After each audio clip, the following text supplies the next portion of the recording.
के लिए। आज धरती माता रो रही हिंदुस्तान के लिए। आज धरती माता रो रही हिंदुस्तान के लिए।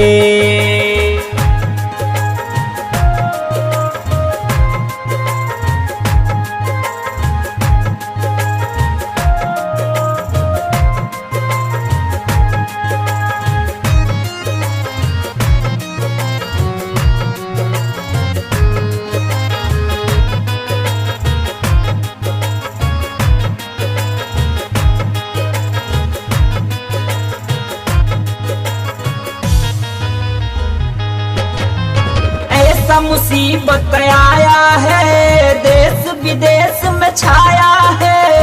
लॉकडाउन के पालन करके कोरोना को भगाना है।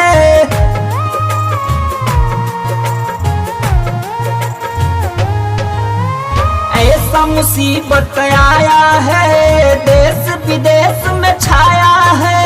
लॉकडाउन के पालन करके कोरोना को भगाना है।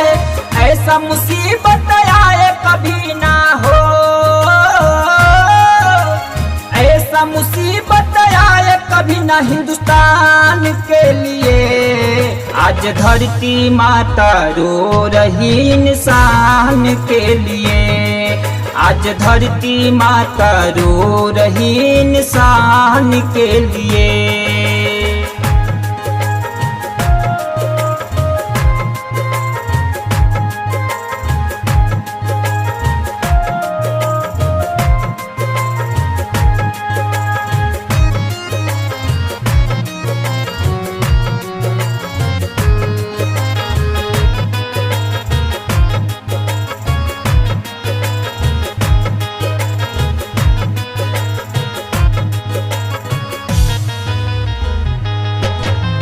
राहुल राज के आंख से गिर रहा है अश्रुधारा है। मेरा हिंदुस्तान मुझको जान से भी प्यारा है।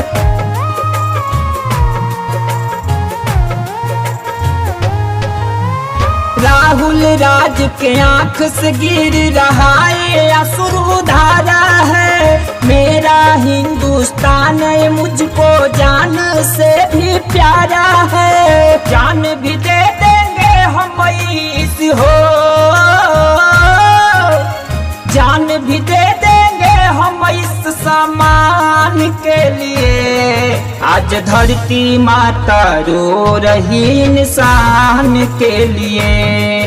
आज धरती माता रो रही इंसान के लिए।